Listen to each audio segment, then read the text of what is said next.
Waalaikumsalam warahmatullahi wabarakatuh. Alhamdulillahirobbilalamin. Ketemu lagi sama Bapak pada mata pelajaran fikih ya. Gimana semuanya kabarnya? Apakah hari ini masih baik-baik aja?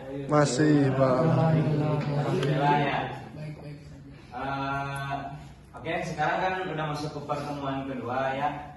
Nah, sebelum memulai pelajaran, marilah kita berdoa terlebih dahulu. Baik, pada ketua kelasnya mohon untuk memimpin doa terlebih dahulu. Mari kita berdoa selesai. Oke, alhamdulillah kita telah melaksanakan doa. Nah, sebelum memulai pelajaran, anak-anak semua mohon dirapikan terlebih dahulu tempat duduknya. Dan itu kalau ada sampah atau apa diambil ya di bawah bangkunya. Oke, langsung aja kita mulai pelajarannya ya. Oh iya, nggak apa-apa, lupa. Untuk absensi ya, untuk semuanya masuk kan pada hari ini? Ada yang nggak masuk, Pak? Kalau ada yang enggak, nanti tolong untuk ketua kelasnya tuliskan aja di kertas, nanti kasih ke Bapak, oke? Oke, teman-teman? Iya. Nah, langsung aja ya kita mulai pelajarannya. Kita kemarin belajar tentang taharah. Nah, belajar tentang taharah. Taharah itu ada yang tahu nggak? Ada yang masih tahu nggak? Ada yang masih ingat nggak? Ada yang masih ingat nggak? Apa itu taharah gitu? Bersuci, Pak. Bersuci kan ya. Nah, kita bersuci itu taharah yang kemarin kita bahas itu salah satunya manfaatnya atau tujuannya itu adalah untuk melaksanakan sholat. Jadi pelajaran yang akan Bapak bawakan pada kesempatan kali ini adalah tentang mengenai sholat. Oke, sholat. Ada yang tahu nggak apa itu pengertian, apa itu sholat? Apa yang kalian ketahui tentang sholat? Saya, Pak, Gimana tuh? bentuk penghambaan diri kepada Allah Subhanahu wa taala. Oke, bagus, bentar ya. Jadi sholat itu katanya bentuk penghambaan diri kepada Allah Subhanahu wa taala. Oke, nah, sholat nanti ini Bapak jelasin dulu pengertian sholatnya ya. Sholat itu ada secara bahasa dan ada secara istilah.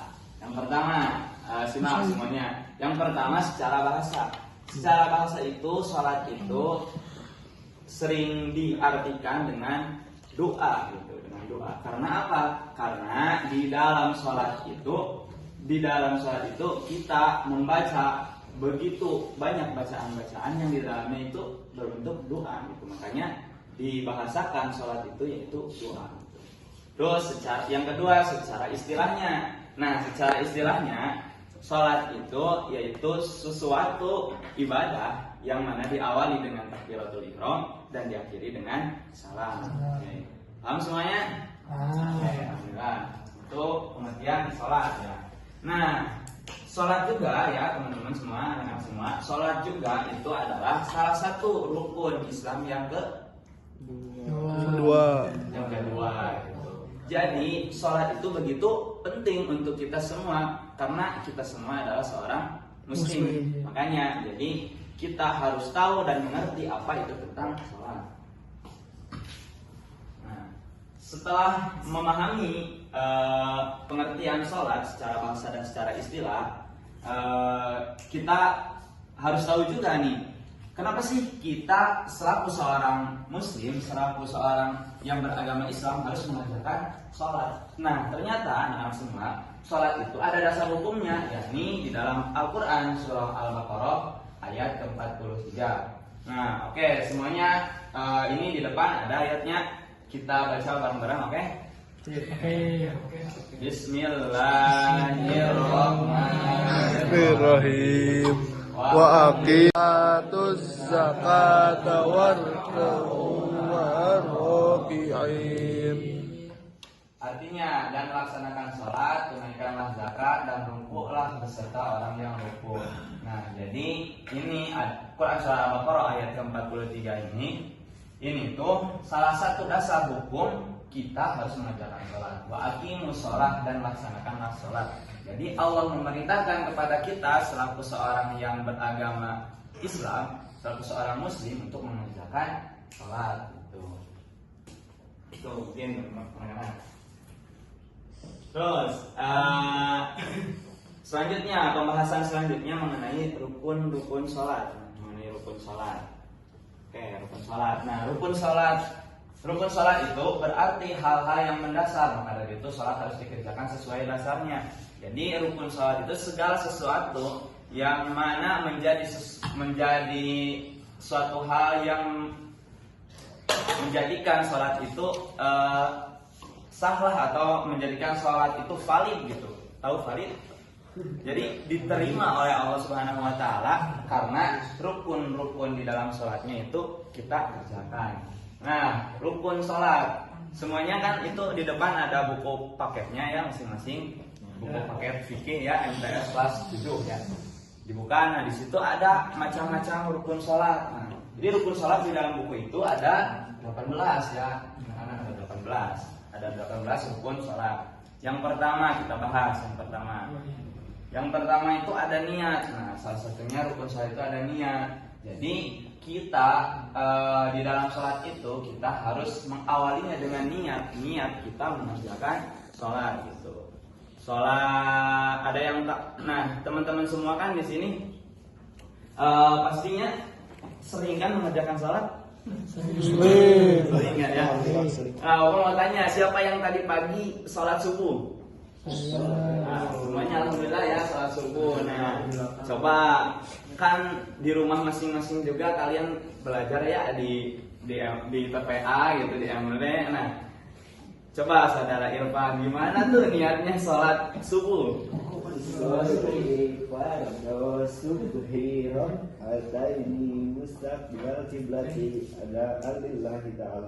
Oke.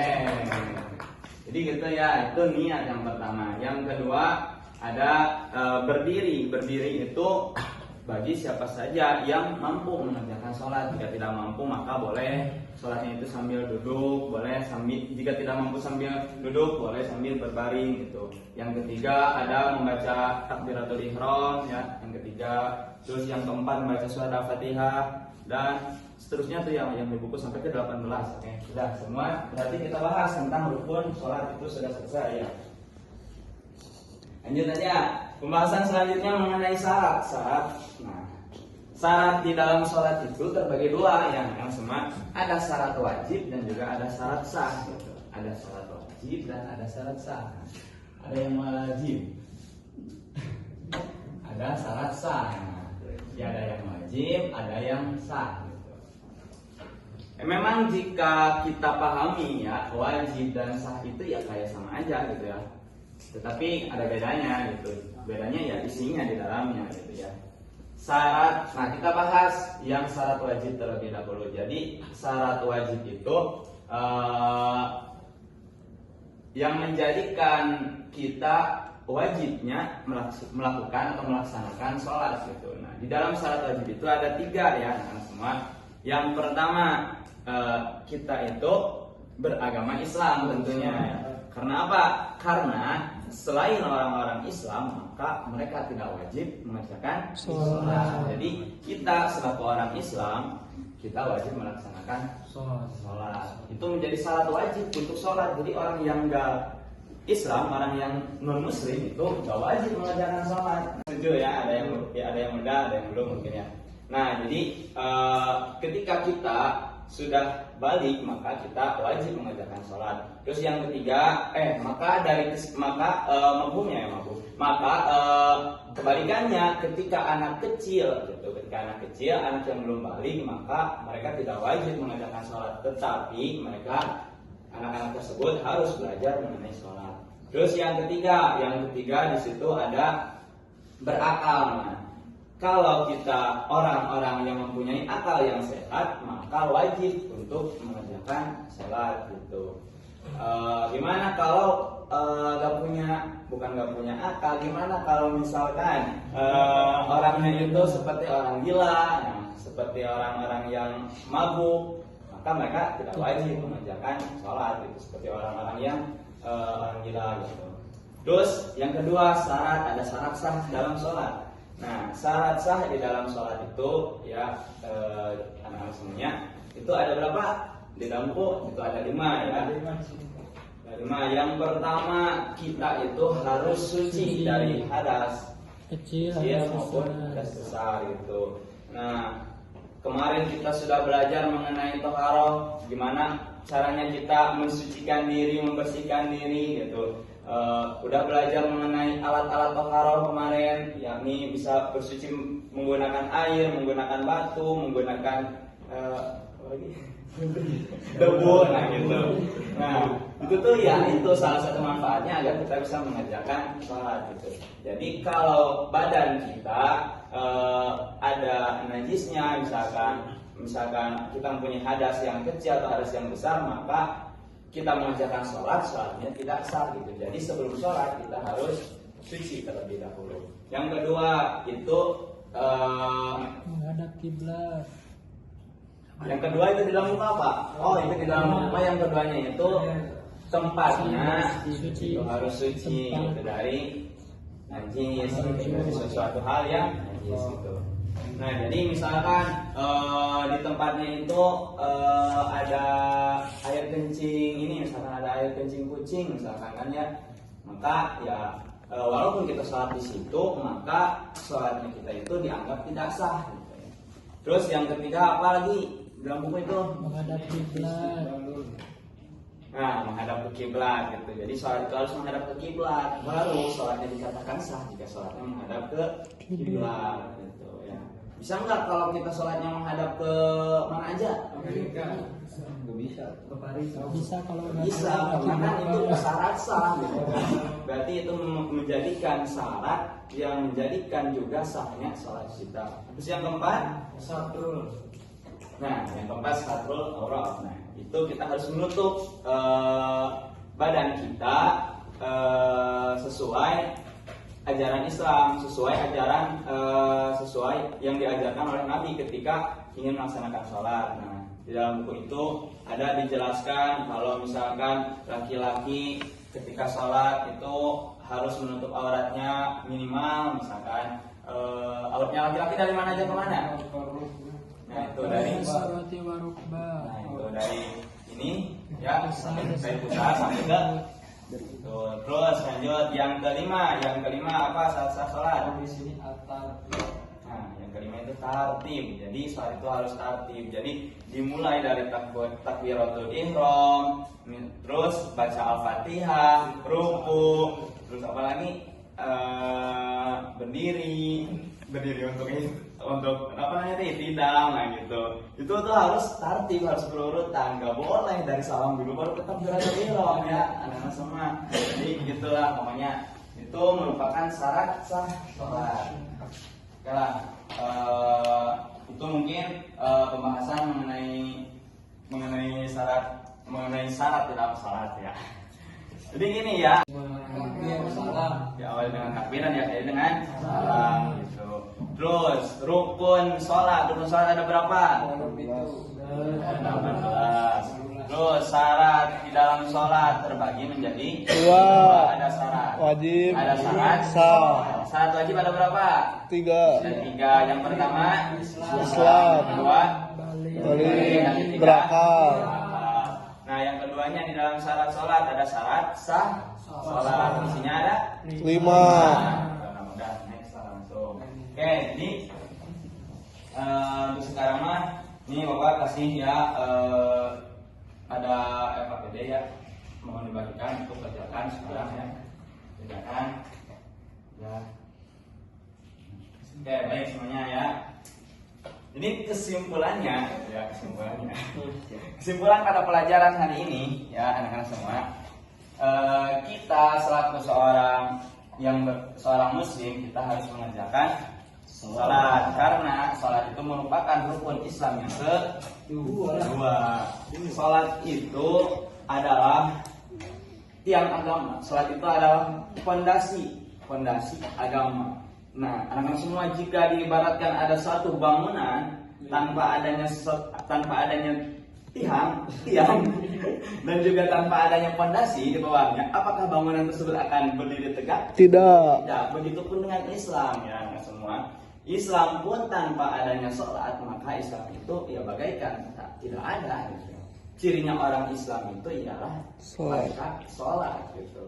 Jadi kita semua kalau mengaku beragama Islam maka ayo kita kerjakan Sholat.